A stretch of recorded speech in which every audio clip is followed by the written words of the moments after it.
Hello everyone and welcome back to another tutorial from Gameplay Classic. In this video, I'm going to show you how you can download and install the Disney Speedstorm game on your PC. So let's get started right away. First of all, open up the Steam application, and once you are taken into the store page, click on the search box.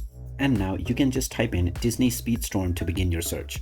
Once you find the game, you can click on it, and this will take you into the game page. Here you can check out the trailer as well as the reviews for the game. Now scroll down and click on the Add to Library button, which will add this game to your library. After this, you can click on the Play Now or the Play Game button to open up the installer.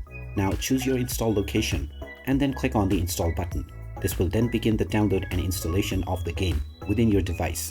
Just wait until the process is completed, and once it is done, you can start enjoying the Disney Speedstorm game on your PC right away. So there you have it. That is how easy it is to download and install the Disney Speedstorm game on your PC. If you find this video helpful, don't forget to hit that like button and subscribe to our channel for more useful tips and tutorials. Thanks for watching, and I will see you again in the next video.